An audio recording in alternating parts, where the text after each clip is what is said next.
ಕರ್ನಾಟಕದಲ್ಲಿ ಎರಡನೇ ಹಾಗೂ ಕೊನೆಯ ಹಂತದ ಲೋಕಸಭಾ ಚುನಾವಣೆಯ ಮತದಾನ ನಡೀತಾ ಇದೆ. ಸೊ ಈಗಾಗಲೇ ನಾವು ಹೇಳ್ತಾ ಇದ್ವಿ ಸಂವಿಧಾನದ ಹಬ್ಬದಲ್ಲಿ ಪಾಲ್ಗೊಳ್ಳುವಿಕೆ ಎಷ್ಟು ಅಗತ್ಯ ಅಂತ. ಗದಗದ ಲಕ್ಷ್ಮೇಶ್ವರದಲ್ಲಿ ಮತಯಂತ್ರಗಳು ಕೈಕೊಟ್ಟಿದೆ, ಜೊತೆಗೆ ಪ್ರಾಬ್ಲಮ್ ಆಗಿರೋದ್ರ ಬಗ್ಗೆ ಮಾಹಿತಿ ಲಭ್ಯ ಆಗ್ತಾ ಇದೆ. ಲಕ್ಷ್ಮೇಶ್ವರದ 4 ಕಡೆ ಮತಯಂತ್ರಗಳು ಕೈಕೊಟ್ಟಿವೆ. ಗಂಟೆಗಟ್ಟಲೆ ಮತದಾರರು ವೋಟ್ ಮಾಡಬೇಕು ಅಂತ ಬಂದವರು ಸರತಿ ಸಾಲಿನಲ್ಲೇ ನಿಲ್ಬೇಕಾದ ಸ್ಥಿತಿ ನಿರ್ಮಾಣ ಆಗಿರೋದು ಗೊತ್ತಾಗ್ತಾ ಇದೆ. ನೋಡಿ, ಈ ತರ ಟೆಕ್ನಿಕಲ್ ಎರರ್ ಇಶ್ಯೂ ಆಗಬಾರ್ದು ಅಂತ ಹೇಳಿ ಮಸ್ಟರಿಂಗ್ ಕೇಂದ್ರದಲ್ಲಿ ಎಲ್ಲವನ್ನ ಚೆಕ್ ಮಾಡಿರ್ತಾರೆ, ಆಮೇಲೆ ಇನ್ಸ್ಟ್ರಕ್ಷನ್ಗಳನ್ನು ಕೊಟ್ಟಿರ್ತಾರೆ. ಆದ್ರೂ ಕೈ ಮೀರಿ ಕೆಲವು ಸಲ ಈ ತರ ಟೆಕ್ನಿಕಲ್ ಎರರ್ ಆಗ್ತವೆ.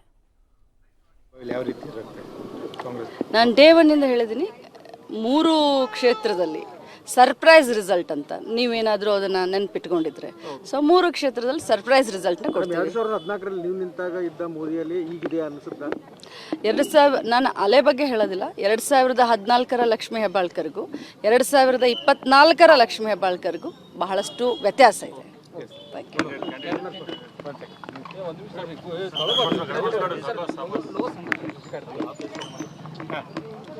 ಇವತ್ತು ಕುಟುಂಬ ಸಮೇತ ಬಂದು ಎಲ್ಲರೂ ಕೂಡ ಮತದಾನದ ಹಕ್ಕನ್ನು ಚಲಾಯಿಸಿದ್ದೀವಿ. ಪ್ರತಿಯೊಬ್ಬರಲ್ಲೂ ವಿನಂತಿ ಮಾಡ್ತೀನಿ, ಮತದಾನವನ್ನು ಕಡ್ಡಾಯವಾಗಿ ಮಾಡಬೇಕು. ಎಲ್ಲ ಯಂಗ್ಸ್ಟರ್ಸು ಪ್ರತಿಯೊಬ್ಬರು ಕೂಡ ಹೆಚ್ಚಿನ ಸಂಖ್ಯೆಯಲ್ಲಿ ಇವತ್ತು ಮತದಾನ ಮಾಡಬೇಕು. ಇದು ನಮ್ಮ ಇಂಡಿಯನ್ ಸಿಟಿಸನ್ಶಿಪ್ ಪ್ರಕಾರ ಇದು ನಮ್ಮ ಕರ್ತವ್ಯ, ಇದು ನಮ್ಮ ರೆಸ್ಪಾನ್ಸಿಬಿಲಿಟಿ. ಈ ದೇಶವನ್ನು ಕಟ್ಟಲಿಕ್ಕೆ ಪ್ರತಿಯೊಬ್ಬರು ಕೂಡ ಒಳ್ಳೆ ಒಂದು ಸಂದೇಶನ ಕೊಡಲಿಕ್ಕೆ, ಒಳ್ಳೆ ಸರ್ಕಾರ ರಚಿಸಲಿಕ್ಕೆ ಇವತ್ತು ಮತದಾನ ಮಾಡ್ಬೇಕಂತ ಹೇಳಿ ಎಲ್ಲರಿಗೂ ಭಾಳ ಒಳ್ಳೆ ಫೀಲಿಂಗ್ ಇದೆ. ಈ ಬಾರಿ 100ಕ್ಕೆ 100ರಷ್ಟು ಗೆಲ್ತೀವಿ ಅನ್ನೋ ವಿಶ್ವಾಸ ಇದೆ ಬೆಳಗಾವಿ ಲೋಕಸಭೆಯಲ್ಲಿ. ಓಕೆ, ಇನ್ನು ಹುಬ್ಬಳ್ಳಿ ಲೋಕಸಭಾ ಕ್ಷೇತ್ರ, ಧಾರವಾಡ ಲೋಕಸಭಾ ಕ್ಷೇತ್ರ ಅದು ಆ್ಯಕ್ಚುಲಿ ಅಲ್ಲಿ ಸ್ಪರ್ಧೆ ಮಾಡಿರ್ತಕ್ಕಂಥ BJP ಅಭ್ಯರ್ಥಿಯಾಗಿರುವಂತಹ ಪ್ರಹ್ಲಾದ್ ಜೋಶಿ ಅವರು ಬಂದು ಮತ ಚಲಾಯಿಸೋದಕ್ಕೆ ಅಂತ ಆಗಮಿಸಿದ್ದಾರೆ.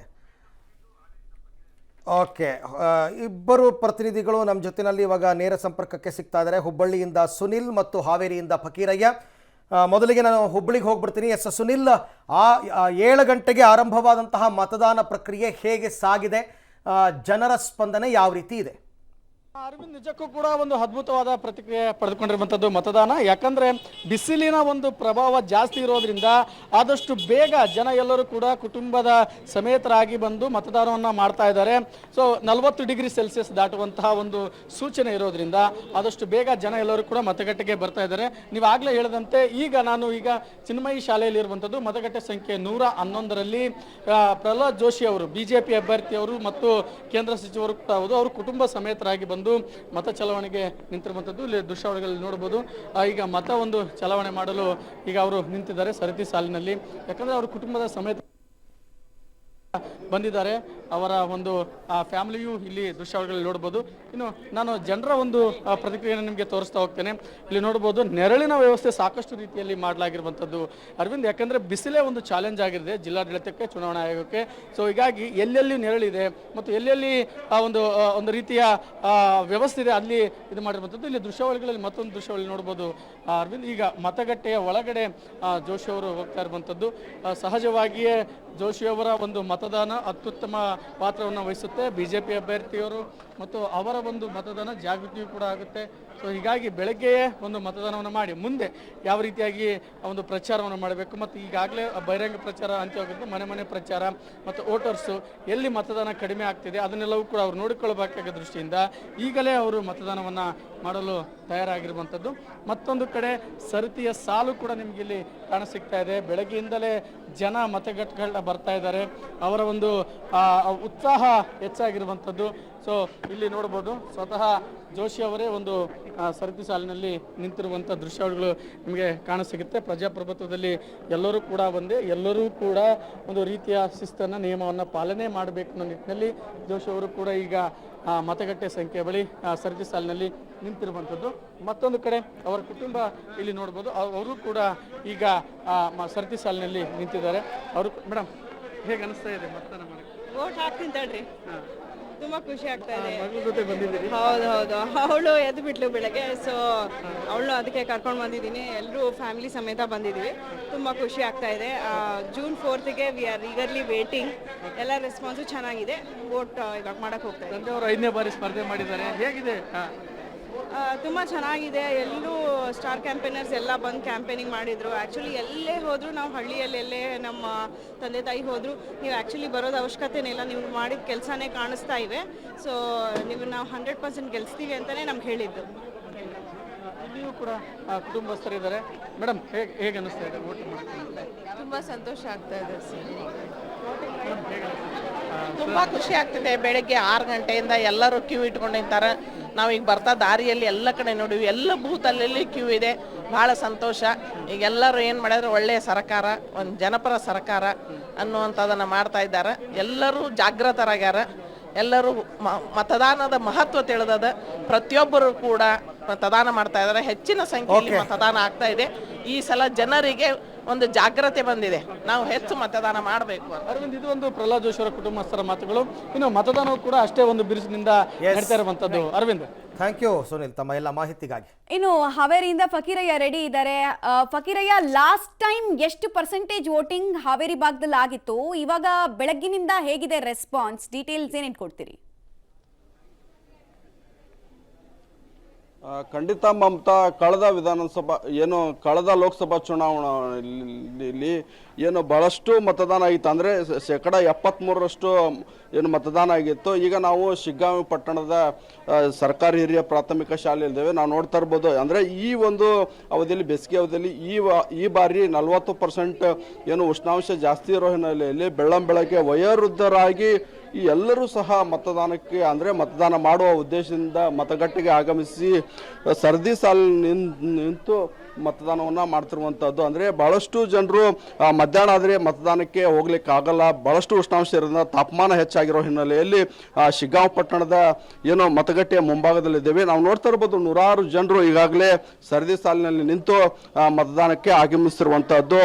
ಏನು ಹಾವೇರಿ ಲೋಕಸಭಾ ಕ್ಷೇತ್ರದಲ್ಲಿ ಮಾಜಿ ಮುಖ್ಯಮಂತ್ರಿ ಬಸವರಾಜ ಬೊಮ್ಮಾಯಿ ಅವರು ಇದೇ ಮತದಾನ ಕೇಂದ್ರದಲ್ಲಿ ಮತದಾನವನ್ನು ಮಾಡಲಿದ್ದಾರೆ. ಅಂದರೆ ಜಿದ್ದಾಜಿದ್ದನ ಕೇಂದ್ರವಾದ ಮಾಜಿ ಮುಖ್ಯಮಂತ್ರಿ ಬಸವರಾಜ ಬೊಮ್ಮಾಯಿ ಮತ್ತು ಕಾಂಗ್ರೆಸ್ನಿಂದ ಆನಂದ್ ಸ್ವಾಮಿ ಗಡ್ದೇವ್ರ ಮಠ್ ಅವರು ನಿಂತಿರುವ ಹಿನ್ನೆಲೆಯಲ್ಲಿ ಬಹಳಷ್ಟು ಪೈಪೋಟಿ ಆಗ್ತಿರೋ ಹಿನ್ನೆಲೆಯಲ್ಲಿ ಬೆಳಗಿನಿಂದಲೇ ಕೂಡ ಎಲ್ಲರೂ ಸಹ ತಮ್ಮ ತಮ್ಮ ಆಧಾರ್ ಕಾರ್ಡು ಮತ್ತು ಗುರುತಿನ ಚೀಟಿಯನ್ನು ಹಿಡಿದು ಏನು ಮತದಾನಕ್ಕೆ ಬಂದಿರುವಂಥದ್ದು. ಅಂದರೆ ಮಧ್ಯಾಹ್ನ ಮೇಲೆ ಆದರೆ ಬಾಳಲಿಕ್ಕೆ ಆಗಲ್ಲ, ಉಷ್ಣಾಂಶ ಜಾಸ್ತಿ ಇರೋ ಹಿನ್ನೆಲೆಯಲ್ಲಿ ಯಾರು ಮತದಾನಕ್ಕೆ ಬರ್ಲಿಕ್ಕಾಗಲಿಲ್ಲ. ಹೀಗಾಗಿ ಬೆಳಗಿನಿಂದಲೇ ಕೂಡ ಹಾವೇರಿ ಲೋಕಸಭಾ ಕ್ಷೇತ್ರದಲ್ಲಿ ಬಹಳಷ್ಟು ಜನರು ಮತಗಟ್ಟೆಗೆ ಆಗಮಿಸಿ ಆಗಮಿಸಿರುವಂಥದ್ದು. ಓಕೆ, ರೈಟ್, ಧನ್ಯವಾದ ತಮ್ಮೆಲ್ಲ ಮಾಹಿತಿಗಾಗಿ ಫಕೀರಯ್ಯ. ಸದ್ಯಕ್ಕಂತೂ 70%ಗೂ ಹೆಚ್ಚು ಮತ ಪ್ರಮಾಣವನ್ನ ಲಾಸ್ಟ್ ಟೈಮ್ 2019ರಲ್ಲಿ ನೋಡಿದ್ವಿ. 2024ರಲ್ಲಿ ಅದಕ್ಕಿಂತ ಜಾಸ್ತಿ ಆಗ್ಬೋದು ಅಂತ ಬಸನಗೌಡ ಪಾಟೀಲ್ ಯತ್ನಾಳ್ ಅವರು ಕೂಡ ತಮ್ಮ ಹಕ್ಕನ್ನು ಚಲಾಯಿಸೋದಕ್ಕೆ ಸರತಿ ಸಾಲಲ್ಲಿ ನಿಂತಿರುವಂತಹ ದೃಶ್ಯ ಕಂಡು ಬರ್ತಾ ಇದೆ. ವಿಜಯಪುರ ಭಾಗದಲ್ಲಿ ಅವರ ಹಕ್ಕು ಚಲಾಯಿಸೋದಕ್ಕೆ ಅವಕಾಶ ಇದೆ. ಹೀಗಾಗಿ ಅವರು ಕೂಡ ಸಾಮಾನ್ಯರಂತೆ ನಿಂತಿದ್ದಾರೆ. ವಿಜಯಪುರ ಟೌನ್ ಶಾಸಕರು ಅವರು ಯತ್ನಾಳ್ ಅವ್ರ ಮತಗಟ್ಟೆ ಕೂಡ ಅಲ್ಲೇ ಇರ್ತಕ್ಕಂಥದ್ದು. ಯತ್ನಾಳ್ ಅವರು ದಕ್ಷಿಣ ಕರ್ನಾಟಕ ಕಂಪೇರ್ ಮಾಡಿದ್ರೆ ಉತ್ತರ ಕರ್ನಾಟಕದಲ್ಲಿ ಹೆಚ್ಚೆಚ್ಚು ಪ್ರಚಾರ ಮಾಡಿದ್ರು ಈ ಸರ್ತಿ. ದಕ್ಷಿಣ ಕರ್ನಾಟಕಕ್ಕೆ ಹೆಚ್ಚು ಬಂದಿರಲಿಲ್ಲ. ಆದರೆ ಉತ್ತರ ಕರ್ನಾಟಕದಲ್ಲಿ ಜವಾಬ್ದಾರಿಯನ್ನು ಹೊತ್ತು ಬೇರೆ ಬೇರೆ ಕ್ಷೇತ್ರಗಳಿಗೆ ಹೋಗಿ ಮತದಾನ ಮಾಡಿ ಜನರಲ್ಲಿ ಜಾಗೃತಿ ಮೂಡಿಸುವಂತಹ ಪ್ರಯತ್ನವನ್ನು ಮಾಡಿದರು. ಸೊ ಹಾಗಾಗಿ ಈಗ ಅವರು ತಮ್ಮ ಹಕ್ಕು ಚಲಾಯಿಸೋದಕ್ಕೆ ಅಂತಂದ್ಬಿಟ್ಟು ಬಂದಿದ್ದಾರೆ. ಹಾಲಿ ಶಾಸಕರು ಕೂಡ ಹೌದು, ವಿಜಯಪುರ ಟೌನ್ ಅಂದರೆ ನಗರ ಪ್ರದೇಶದ ಶಾಸಕರು. ಹೀಗೆ ಬಳ್ಳಾರಿ, ಕೊಪ್ಪಳ, ವಿಜಯಪುರ, ರಾಯಚೂರು ಎಲ್ಲ ಕಡೆಯಲ್ಲೂ ಕೂಡ ಬಿರುಸಿನ ಮತದಾನ ನಡೀತಾ ಇದೆ. ನಾವು ಕ್ಯೂ ನೋಡ್ತಾ ಇದ್ದೀವಿ. ಯಾಕೆ ಅಂತಂದರೆ ಉತ್ತರ ಕರ್ನಾಟಕ ಭಾಗದಲ್ಲಿ ಬಿಸಿಲೇ ಒಂದು ದೊಡ್ಡ ಚಾಲೆಂಜ್. ನಾನು ಪದೇ ಪದೇ ಹೇಳ್ತಾ ಇದ್ದೀನಿ, ಬಿಸಿಲೇ ದೊಡ್ಡ ಚಾಲೆಂಜ್ ಅದು. ಹಾಗಾಗಿ ಆ ಬಿಸಿಲು 40 ಡಿಗ್ರಿ ಟೆಂಪ್ರೇಚರ್ ಈಗಲೇ ಇದೆ ಹುಬ್ಳಿನಲ್ಲಿ ಅಂತಂದರೆ ಅನ್ಬಿಲೀವಬಲ್ ಅದು ನಿಜಕ್ಕೂ ಕೂಡ. ಹಾಗಾಗಿ ಆ ಬಿಸಿಲಿನಲ್ಲಿ ಸರತಿ ಸಾಲನ್ನ ನಿಂತ್ಕೊಂಡು ವೋಟ್ ಹಾಕೋದಕ್ಕಿಂತ ಬಿಸಿಲೇರೋದಕ್ಕೂ ಮೊದಲೇ ವೋಟ್ ಮುಗಿಸಿ ಮನೆ ಸೇರ್ಕೊಂಡ್ಬಿಡೋದು ಒಳ್ಳೆಯದು ಅಂತಕ್ಕಂಥ ಉದ್ದೇಶದಿಂದ ಬೆಳಗ್ಗೆನೇ ಎಲ್ಲ ಮತದಾನ ಮಾಡೋದಕ್ಕೆ ಬಂದಿರತಕ್ಕಂಥದ್ದನ್ನು ನಾವು ಗಮನಿಸ್ತಾ ಇದ್ದೀವಿ. ಬಹಳ ಒಳ್ಳೆ ರೆಸ್ಪಾನ್ಸ್ ಸಿಗ್ತಾ ಇದೆ. 14 ಕ್ಷೇತ್ರಗಳಲ್ಲಿ ಕೂಡ ಜನ ಉತ್ಸಾಹಿತರಾಗಿ ಬಂದಿರತಕ್ಕಂಥದ್ದು. ಈ ಉತ್ಸಾಹ ಅದು ಯಾರ ಪರವಾಗಿರುತ್ತೆ ಅಂತಕ್ಕಂಥದ್ದು ನಮಗೆ 4ನೇ ತಾರೀಕಿಗೆ ಗೊತ್ತಾಗೋದು, ಅದು ಬೇರೆ ವಿಚಾರ. ಆದರೆ 2019ರ ಲೋಕಸಭಾ ಕ್ಷೇತ್ರದಲ್ಲಿ ಉತ್ತರ ಕರ್ನಾಟಕದ ಈ 14 ಕ್ಷೇತ್ರಗಳನ್ನು BJP ಗೆದ್ದಿತ್ತು. 14 ಕ್ಷೇತ್ರಗಳನ್ನು BJP ಗೆದ್ದಿತ್ತು. ಹಾಗಾಗಿ ಈ ಸರ್ತಿನೂ ಕೂಡ BJPಯವರು ಅದು ಏನು ಬೇಕಾದರೂ ಆಗ್ಬೋದು. ಕಾಂಗ್ರೆಸ್ ಅವರು ಒಳ್ಳೆ ಫೈಟ್ ಕೊಟ್ಟಿದ್ದಾರೆ, ಮತ್ತೊಂದು ಮಗದೊಂದು. ಯಾರಾದರೂ ಗೆಲ್ಲಿ, ನೀವು ಯಾರನ್ನು ಬೇಕಾದರೂ ಆರಿಸ್ಕೊಳ್ಳಿ, ಆದರೆ ಮತ ಹಾಕಿ ಅಂತ ಕೇಳ್ಕೊಳ್ತಾ ಇರತಕ್ಕಂಥದ್ದು ಅಷ್ಟೇ. ಇವತ್ತು ಸಾಯಂಕಾಲ 6 ಗಂಟೆವರೆಗೂ ಕೂಡ ಮತದಾನ ನಡೆಯುತ್ತೆ. 6 ಗಂಟೆಯ ತನಕನೂ ಕೂಡ ಅವಕಾಶ ಇದೆ. 5:58ಕ್ಕೆ ಹೋಗಿ ಕ್ಯೂ ನಿಂತ್ಕೊಂಡ್ರೂ ಕೂಡ ನಿಮಗೆ ವೋಟ್ ಹಾಕಿಸ್ತಾರೆ. ಹಾಗನ್ಬಿಟ್ಟು ಹೋಗ್ಬೋದಲ್ಲ ಅಂದ್ಬಿಟ್ಟು ನಿರ್ಲಕ್ಷ್ಯ ಮಾಡೋಕ್ಕೆ ಹೋಗಬೇಡಿ. ಮತ್ತೊಂದು ಕಡೆ KS ಈಶ್ವರಪ್ಪ ದೇವಸ್ಥಾನಕ್ಕೆ ಹೋಗಿ ಪೂಜೆ ಮಾಡ್ತಾ ಇರ್ತಕ್ಕಂಥದ್ದನ್ನು ಗಮನಿಸ್ತಾ ಇದ್ದಾರೆ. ಈ ಸರ್ತಿ ಬೇರೊಂದು ವಿಚಾರದಲ್ಲಿ ಈಶ್ವರಪ್ಪನವರು ಸುದ್ದಿ ಆಗಿರ್ತಕ್ಕಂಥದ್ದು. ಈ ಸರ್ತಿ ಅವರು ಪಕ್ಷೇತರರಾಗಿ ಚುನಾವಣೆಗೆ ಸ್ಪರ್ಧೆ ಮಾಡಿದ್ದಾರೆ ಶಿವಮೊಗ್ಗದಲ್ಲಿ. ಅಲ್ಲೂ ಕೂಡ ವೋಟಿಂಗ್ ನಡೀತಾ ಇದೆ. ಇವತ್ತಿನ ದಿನಮಾನಗಳಲ್ಲಿ ಭಾಳಷ್ಟು ಜನ ಬೆಂಗಳೂರಲ್ಲಿ ನಾವು ನೋಡಿದೆ, ಬೆಂಗಳೂರಾಗ ವೋಟಿಂಗ್ ನಡೆದಾಗ ಇದಕ್ಕೆ ನಾನು ತಲೆಯೊಳಗೆ ನನಗೆ ಏನು ಬರೋದಿದೆ ಅಂದರೆ, ಈ ದೇಶದಲ್ಲಿ ಇಲೆಕ್ಷನ್ ಕಮಿಷನರು ಬೇಕಾದಷ್ಟು ಸುಧಾರಣೆ ಮಾಡ್ತಾರೆ, ಕಡ್ಡಾಯ ಮತದಾನ ಯಾಕೆ ಮಾಡಬಾರ್ದು ಅಂತ ನನ್ನ ತಲೆ ಬರೋದು. ಬೆಂಗಳೂರಾಗ ನೋಡಿದ ನಂತರ ಸೂಟಿಯಾಗಿ ಎಲ್ಲರೂ ಎಲ್ಲೇ ಹೋಗಿಬಿಡ್ತಾರೆ. ಇದಾಗಬಾರ್ದು. ಪ್ರತಿಯೊಬ್ಬರು ವೋಟ್ ಹಾಕಿ ಜನಪ್ರತಿನಿಧಿಗಳು ಆರಿಸಿ ಕಳಿಸುವಂಥ ವ್ಯವಸ್ಥೆ ಮಾಡಿ. ಎಷ್ಟೋ ಜನ ಯಾರಿಗೆ ವೋಟ್ ಹಾಕ್ಬೇಕಂತಿರ್ತಾರೆ, ಅವರು ತಪ್ಪಿಸಿದ್ರೆ ಅವ್ರಿಗೆ ಎಷ್ಟು ಸರಿ ಅನ್ಯಾಯ ಆಗ್ತದೆ. ಆ ರೀತಿ ಆಗಬಾರ್ದು. ಅದಕ್ಕೆ ಈ ನಮ್ಮ ಇಡೀ ಜಗತ್ತಿನಲ್ಲಿ ಪ್ರಜಾಪ್ರಭುತ್ವ ಇದ್ದಂಥ ನಮ್ಮ ದೇಶದಲ್ಲಿ ವೋಟಿನ ಮುಖಾಂತರ ಜನಪ್ರತಿನಿಧಿಗಳು ಆರಿಸಿ ದೇಶಕ್ಕೆ ಒಳ್ಳೇದು ಮಾಡುವಂಥ ಕೆಲಸವನ್ನು ಮಾಡಬೇಕು. ಕಲ್ತವರು ತಿಳಿದವರು ವೋಟ್ ಹಾಕೋದು ಕಡಿಮೆ, ಅದು ತಪ್ಪಬೇಕು. ಸರ್ಕಾರಿ ನೌಕರಿ ಇದ್ದಂಥವ್ರಿಗೆ ಕಡ್ಡಾಯ ವೋಟ್ ಹಾಕುವಂಥ ಒಂದು ವ್ಯವಸ್ಥೆಯನ್ನು ಮಾಡಬೇಕು ಅಂಥೇಳಿ ನಾನು ಅಪೀಲ್ ಮಾಡತ್ತೀನಿ ನಾನು ಇಲೆಕ್ಷನ್ ಕಮಿಷನ್ಗೆ. ಅದು ಸಂವಿಧಾನದಲ್ಲಿ ಅದಕ್ಕೆ ಐತೋ ಇಲ್ಲೋ ಗೊತ್ತಿಲ್ಲ, ಬಟ್ ಅದನ್ನು ಏನಾದರೂ ದಾರಿ ಹುಡುಕಬೇಕು, ಹೆಚ್ಚು ಮತವನ್ನು ಹಾಕುವಂಥ ಕೆಲಸವನ್ನು ಮಾಡಬೇಕು. ಅಲ್ಲಿ ಎಲ್ಲರಿಗೂ ಕಡ್ಡಾಯ ಮಾಡಬೇಕು. ಸರ್ಕಾರಿ ನೌಕರಂತೂ ಅವ್ರನ್ನ ಕಡ್ಡಾಯ ಅಂದರೆ 100% ಕಡ್ಡಾಯ ಇರಬೇಕು. ಅವರು ಎಲ್ಲರೂ ಕಡ್ಡಾಯ, ಈಗ ಪ್ರೈವೇಟ್ದವ್ರಿಗೆ ಕಡ್ಡಾಯ ಮಾಡುವಂಥ ಪರಿಸ್ಥಿತಿ ಬರ್ತೈತೆ ಇಲ್ಲೋ ಗೊತ್ತಿಲ್ಲ. ಅವಾಗ ಅಂತ ಮೆಡಿಕಲ್ ಸರ್ಟಿಫಿಕೇಟ್ ಅವಾಗ ತರಬೇಕು. ಅವನ್ನೆಲ್ಲ ಮಾಡ್ಬದ್ಲಿ ವೋಟ್ ಹಾಕ್ಕೊಳ್ಳುವಂಥ ಜನಕ್ಕೆ ಬರ್ತೈತಿ, ಹಂಗೆ ವೋಟ್ ಹಾಕ್ಬೇಕಂತ. ಅದಕ್ಕೆ ನಾ ಏನಂತೀನಲ್ಲ, ಈಗ ಗೌಡ್ರ ನನ್ನ ಅನಿಸಿಕೆ ಏನಂದರೆ, ಇದು ಕಡ್ಡಾಯ ಮಾಡುವಂಥ ಒಂದು ದಾರಿಯನ್ನು ಸರ್ಕಾರಗಳು, ಕೇಂದ್ರ ಸರ್ಕಾರ, ಇಲೆಕ್ಷನ್ ಕಮಿಷನರ್ ಹುಡುಕಬೇಕು. ಹುಡುಕಿದ್ರೆ ಮಾತ್ರ ಏನಾಗುತ್ತೆ ಅಂದರೆ ಪ್ರಜಾಪ್ರಭುತ್ವ ನಿಮ್ಮ 100ಕ್ಕೆ 100 ಸಕ್ಸಸ್ ಆಗ್ತಿದೆ. ಈಗ ಯಾರು ನೋಡಿ, ಈಗ ಒಂದೊಂದು ಕಡೆ ಶ್ರಮ್ಯಾಗಿದ್ದವರು ಅವರು ಇವರು ಬಂದು ಸಾಲಿನ ನಿಂತು ವೋಟ್ ಹಾಕ್ತಾರೆ. ಅತ್ಯಂತ ನೋವಿನ ಸಂಗತಿ ಅಂದ್ರೆ, ಕಲ್ತವರು, ನೌಕರಿ ಮಾಡೋರು ಇವರೇ ವೋಟ್ ಹಾಕೋದಿಲ್ಲ. ಅವ್ರಿಗೆ ಪ್ರಜಾಪ್ರಭುತ್ವಕ್ಕೆ ಕಲ್ಪನೆ ಇರಬೇಕಲ್ಲ. ನಾವು ಪ್ರಜಾಪ್ರಭುತ್ವದ ಜಗತ್ತಿನಲ್ಲಿ ಬಾಳ್ತೀವಿ, ಪ್ರಜಾಪ್ರಭುತ್ವದಲ್ಲಿ ಇದ್ದಲ್ಲಿ ನಾವೆಲ್ಲ ನೌಕರಿ ಮಾಡ್ತೀವಿ ಅನ್ನೋಂಥ ಭಾವನೆ ಎಲ್ಲರಿಗೂ ಬರಬೇಕು. ಹಾಗಾದ್ರೆ ಮಾತ್ರ ಪ್ರಜಾಪ್ರಭುತ್ವ ಏನಾಗುತ್ತೆ ಅಂದರೆ ಒಳ್ಳೇದಾಗ್ತಿದೆ ಅನ್ನೋದು 100ಕ್ಕೆ 100 ಅದು ಎಲ್ಲ. ಈಗ ನೋಡಿರಿ, ನಾ ಭಾಳ ಸರಿ ಹೇಳೀನಿ, ಎಲ್ಲಿವರೆಗೆ ನೀವು ದುಡ್ಡು ಕೊಟ್ಟ ವೋಟ್ ಹಾಕೋರು, ದುಡ್ಡು ತೊಗೊಂಡು ವೋಟ್ ಹಾಕೋರು ಇದ್ರೆ.